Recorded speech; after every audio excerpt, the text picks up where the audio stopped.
A mother of 2 boys would probably be a mother of 4 children today. Nikapata mimba nyingine tena. Ndio nikazaa 2003. Hiyo ya 2002-2003 ilikuwa pia hivyo na shida.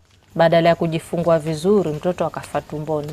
For Farida, carrying pregnancy to term has been marred by complications that have led to numerous miscarriages. She has lost 3 pregnancies.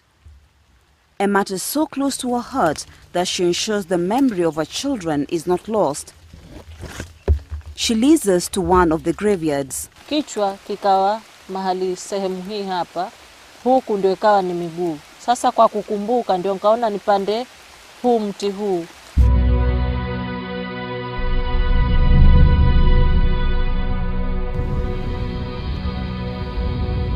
Farida is just but one among thousands of women who suffer miscarriages as a result of complications during pregnancy.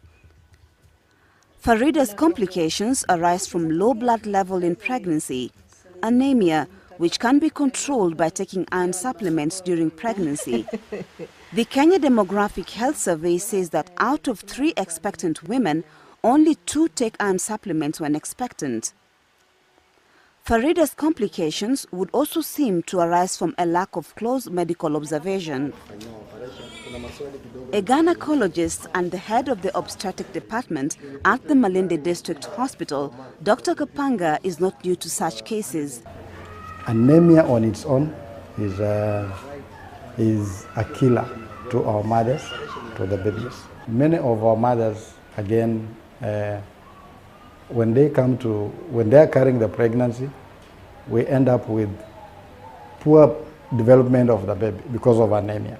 You either end up with small babies or you end up with premature deliveries just because of anemia. Anemia is one of the causes of deaths in pregnant women due to excessive bleeding during delivery, besides malaria and HIV and AIDS.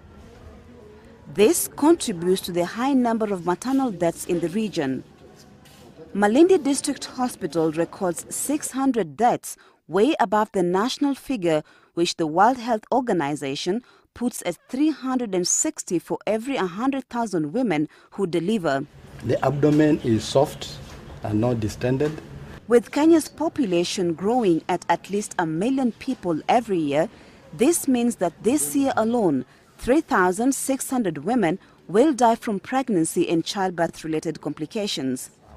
This number compares to a road accident of 60 60-seater buses full of women that results into the death of all the passengers.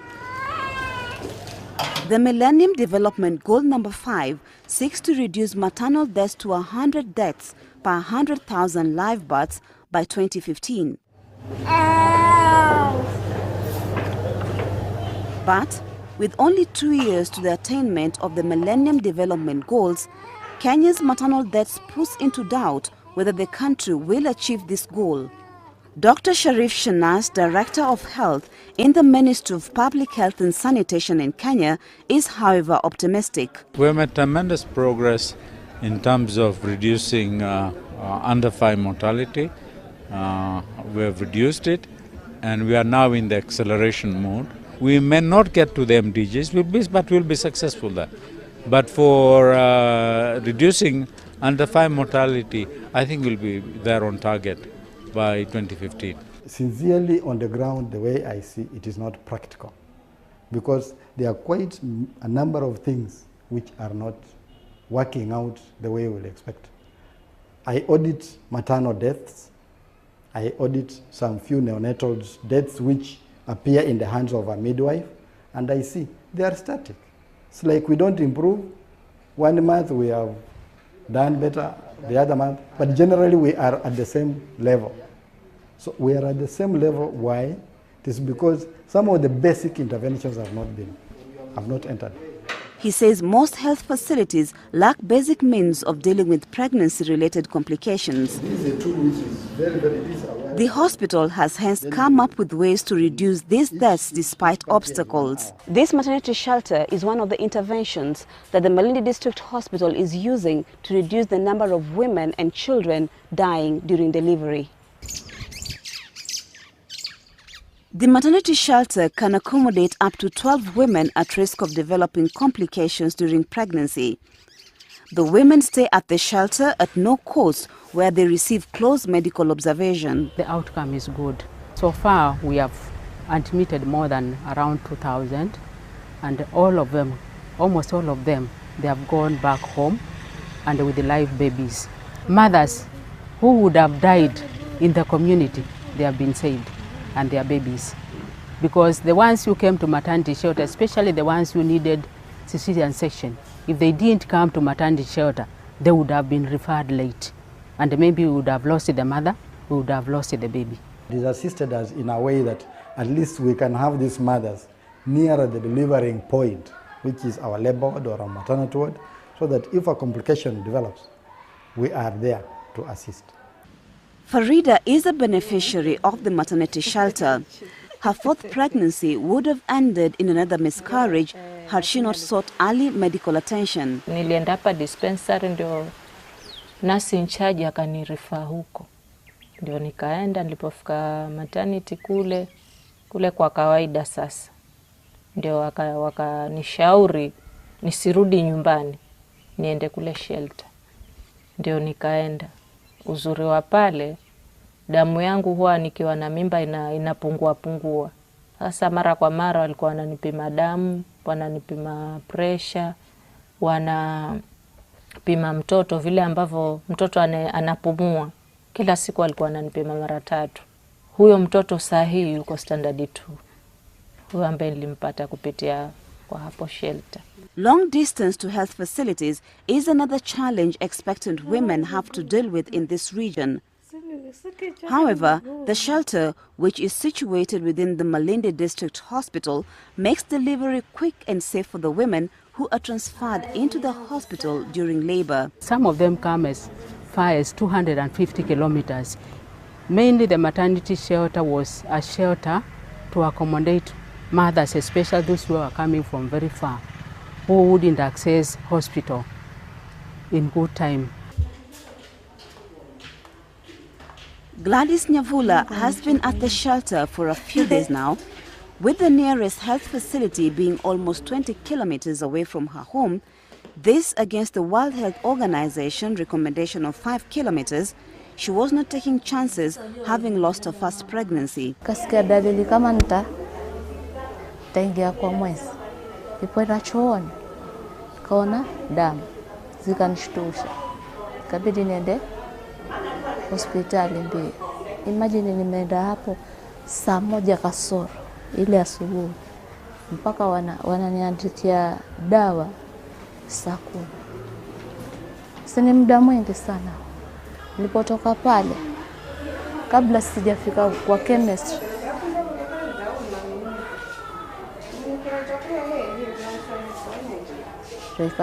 ikatoka. Ikawa hiyo nishapoteza tayari.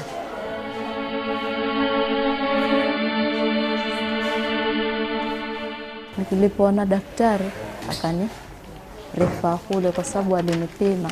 Akasema ni maumivu ya uchungu kweli ya kuzaa.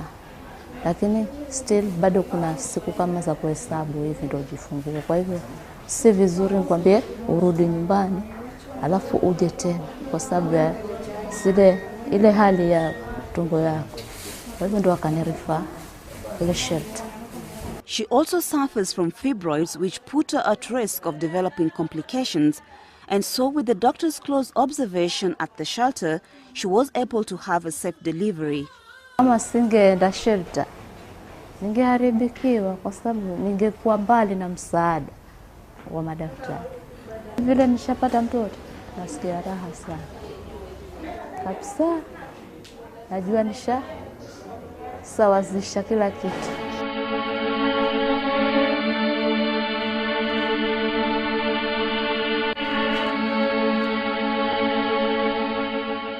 Wamama wote wajawazito wakikaa pale shelter watahudumiwa vizuri, hawatapata matatizo yoyote kwa sababu pale nurses huwa wako wanawaangalia vizuri. Kama ni kula watakula vizuri, kama kulala watalala mahali pazuri, na hata maintenance pia huwa ni nzuri pia. Farida is not only a mother. She wears another hat, that of an assistant chief, a capacity that gives her the opportunity to sensitize the women of Kakuyuni on issues of maternal health. Upande wa CHWs, Farida has witnessed many women die in her village during pregnancy. As the assistant chief of Kakuyuni, her day starts with meeting village elders. Kuna kitu gani kimebadilika mpaka sasa hivi? Her responsibility to ensure that those working with the community are educated on issues of maternal health. Mkutano wa hivi karibuni, ajenda mojawapo ilikuwa ni kuwaelimisha wakunga kuhusu maternity shelter ambayo iko Malindi. Ukimwelimisha mama mjamzito peke yake, mkunga kama hajaelimika, hivyo hivyo atatumia akili yake kuongea na huyu mama mpaka asiende kwa hospitali. Despite suffering one miscarriage after another and complications that almost cost her life, Farida is still hopeful of having a third child. Nikipata mimba tena, sitafikiria mambo ya watoto wangu sijui wana nini ama sublocation ina nini, itabidi niende tayari huko. Ili angalau hiyo mimba ya 6 nipate mtoto wa 3. Ndio ombi langu na ndio maoni yangu. Farida is lucky to have survived thanks to the shelter of dreams. But this is not the case for thousands of women across the country who are at risk of dying due to pregnancy-related complications.